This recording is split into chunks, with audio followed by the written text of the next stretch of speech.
안녕하세요. 맥키네 지혜투자 클럽입니다. HLB가 12월 코스닥 150 지수 구성 종목 중에서 11월 말 대비해서 지난주 금요일 12월 20일 종가까지 보게 되면 56.28% 올라서 수익률 1위를 달성했습니다. 자, 이 기간 동안에 외국인들도 11일 연속으로 순매수하면서 1723억 정도 매수를 하는 흐름 보였고요.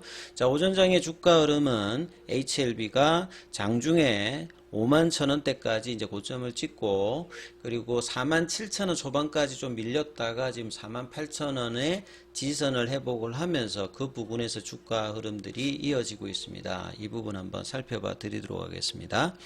먼저 차트 흐름 한번 살펴봐 보시면요.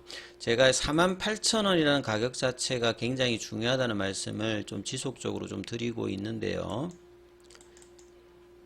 자, 여기 그냥 48,000으로 치면 이 가격 자체의 의미가 이제 주는 것들이 결국 이제 주가의 급등에서 가장 중요한 게 숏스퀴즈죠. 숏스퀴즈가 나올 수 있는 어떤 기준을 2019년도 이제 HLB 기준으로 해서 보게 되면 앞으로 이번 주 이제 3일 거래하고 2024년도 1월 달의 첫째 주 요 2주 동안에 숏스퀴즈가 나오는지 여부를 결정하는 가장 중요한 구간이지 않을까 일단 싶습니다. 그래서 숏스퀴즈가 나오기 위해서 첫 번째 조건은 절대 가격 조정이 나와서는 안 된다. 이 가격 조정이 나온다는 말 자체는 공매도 입장에서는 주가가 올라가게 되면 마진콜이 걸려서 레버리지를 보통 걸기 때문에요.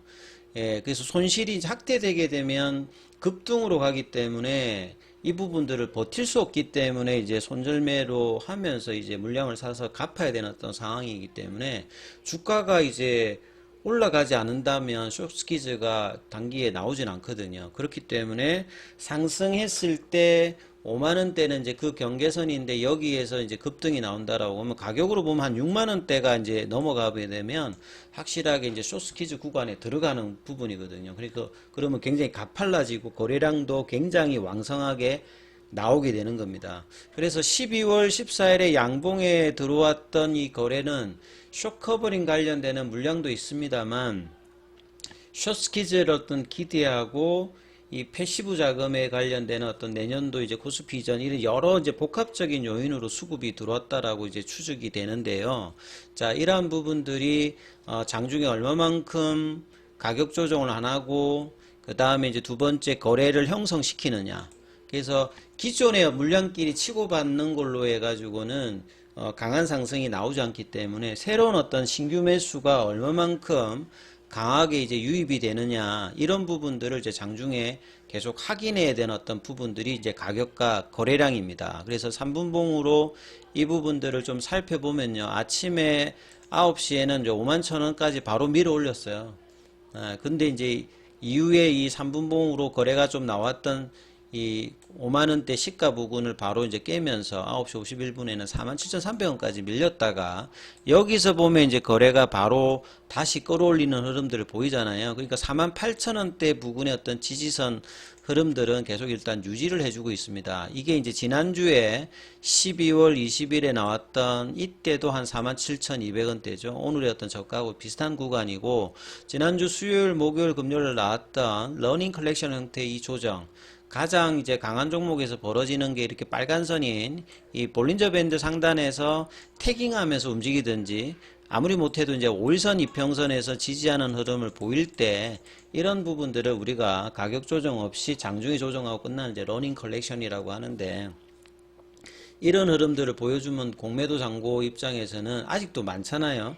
한 500만 주 중반 정도로 가지고 있기 때문에 빠르게 이제 숏스퀴즈로 갈 수 있는지 여부를 공매도 입장에서도 다급하게 판단을 해야 되는 어떤 구간이기 때문에 여기서 가격이 지지되고 양봉이 강하게 그냥 나와버리게 되면 바로 이제 숏스퀴즈로 들어갈 수 있는 어떤 결정적인 구간이 되는 거고 그래서 양자가 지금 첨예하게 이제 대립을 하는 어떤 가격이니까 이 개인 투자자 입장에서는 개인 투자자가 올려가지고 주가를 만들 게 아니기 때문에 이 세력 입장에서의 거래 유입을 계속 지속적으로 살피면서 흐름을 판단해야 되는 겁니다. 그리고 이번 주는 사실 이제 좀 특이한데 보통 크리스마스 이후는 거래가 줄면서 연말에 이제 변동성이 이제 상당히 좀 주는 어떤 흐름인데, 최근에는 뭐 지난주에 대주주 양도세 관련되는 부분들도 완화가 되었고, 그 다음에 이제 배당락이 이제 내일이잖아요. 26일, 27일, 28일. 그러니까 28일이 배당일이고 27일이 배당락이고, 오늘이 이제 작년 연말 기준으로 대주주 양도세 관련되는 해당 분들은 뭐 오늘 좀 매도가 나올 수 있습니다. 그러니까 기존에 10억 기준으로 해당되는 분들. 그러니까 HLB 같이 이제 좀 물량을 많이 싣는, 그리고 최근에 주가가 이제 저점 대비해 가지고는 한 60% 가까이 올라왔기 때문에 여기에 해당되는 물량들이 좀 나올 수 있으니까, 오늘은 거래를 보시면 오전이 금요일보다는 거래가 좀 많은 어떤 흐름들을 형성하고 있는 게 뭐 그런 이유고요. 그 다음에 보통은 내일은 이제 배당락이 나오면서 변동성이 있는데, 보통 배당락이 나오고 이제 주총을 해서 배당을 결정하다, 이런 어떤 구조 자체가 불합리하다 해서, 이제 배당락 관련되는 부분들도 내년에 이제 주총 이후에 이제 배당락 관련되는 부분 합리적인 어떤 제도 개선으로, 여기에 따른 이제 그 상장사들이 많아지기 때문에 내일에 또 배당락 관련되는 이슈도 이전만큼은 변동성이 그렇게 크지 않을 것으로 보여집니다. 오늘은 그러니까 작년도 말 기준에 양도세에 해당되는 물량들이 나올 수 있는 어떤 뭐 그런 어떤 거래가 있을 수 있다, 이렇게 봐야 될 거고요. 그래서 이 흐름이 오후장에도 좀 이어지는지 여부가 중요하겠죠. 48,000원대를 지지를 확실하게 확인하면서 다시 뭐 5만원권 라운드 피겨 가격 위로 올리는 어떤 흐름을 보여준다면, 공매도 입장에서는 이번 주 다음 주까지 이제 가격이 안 밀리고 이제 양봉이 나오면, 그 양봉은 굉장히 강한 양봉이 나오는 어떤 흐름이니까, 2019년도와 같은 상황이 나온다라고 하면, 그러면 이제 숏스키즈 관련된 어떤 기대감들이 더 이제 높아지는 어떤 흐름으로, 급등으로 뭐 갈 수도 있는 흐름입니다. 그래서 여기에서 보면 첫 번째 부분이 가장 이제 강한 어떤 흐름이고, 아니면 이제 가격은 안 빠지고 올라가지도 않는 플랫형으로 옆으로 갈 수도 있습니다. 그러니까 가격을 올린 상태에서 계속 이제 옆으로 추가 상승도 하지 않고 추가 하락도 안 하면 팽팽하게 이제 맞선 어떤 흐름으로 플랫형으로 옆으로 갈 수도 있고요. 그 다음에 이제 가장 좀 안 좋은 게 이제 가격 조정이 가는 거죠. 그러니까 가격 조정만 안 나오는 어떤 흐름으로만 주가 흐름이 가야지만 추가 상승, 이게 N자형 파동이 되든 아니면 조정하고 바로 이제 숏스키즈로 가는 상황이 되든, 여기에 대한 어떤 판단들을 해야 되는 거니까, 이 보유자 관점에서는 종가상으로 48,000원이 이탈되는지 거래량이 좀 어떻게 되는지 이 부분들은 계속 이제 일봉상으로는 체크를 좀 하셔야 될 거고요.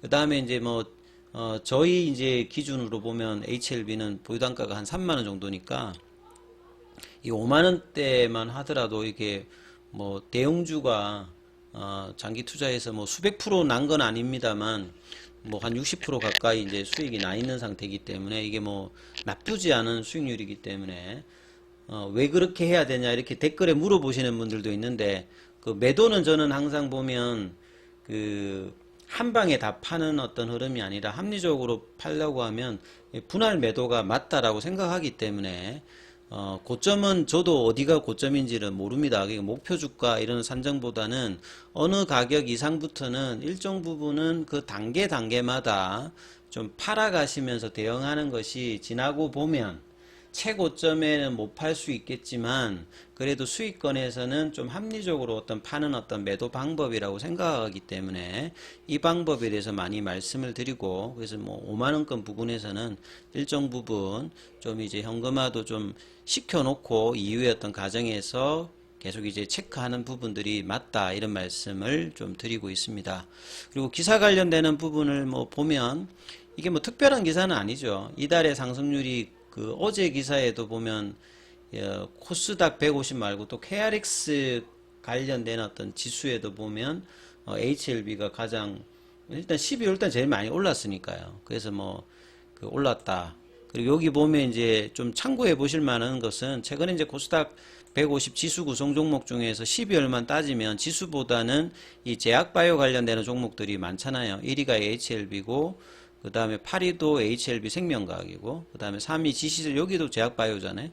그 다음에 9위, 10위도 이제 차바이오텍, 박셀바이오니까 그만큼 12월 달에는 지수보다 그 아웃퍼폼을 한 게 제약바이오 섹터인데 이런 부분들이 뭐 단기적으로 끝날 것이 아니라 일단 이제 내년도 뭐 상반기까지는 금리 인하의 어떤 영향들이 있기 때문에 특히나 HLB는 또 1월 달에 아스코 GI 관련되는 부분 그리고 이제 보통 주총을 끝나고 난 다음에 얼마만큼 빠르게 이전 상장 관련해서 그 심사 이제 서류 관련되는 부분을 거래소에 좀 내느냐 이런 모멘텀들도 언제든지 나올 수 있기 때문에 이슈는 계속 일단 존재한다 이렇게 보셔야 될 것 같고 그래서 이제 가격 기준들을 얼마만큼 5장까지 지속적으로 지켜주는지 이 부분들은 반드시 체크하시면서 좀 보시면 좋을 것 같고요. 기타 뭐 궁금하신 사항이라든지 이런 부분들이 있으실 때 또 댓글을 이용하셔도 되고 무료 카톡방 운영되고 있으니까 전화번호에다가 문자로 뭐 참여 이렇게 남기시면 제가 참여 코드 보내드리고 있으니까 참조하시면 되겠습니다. 여기까지 하겠습니다.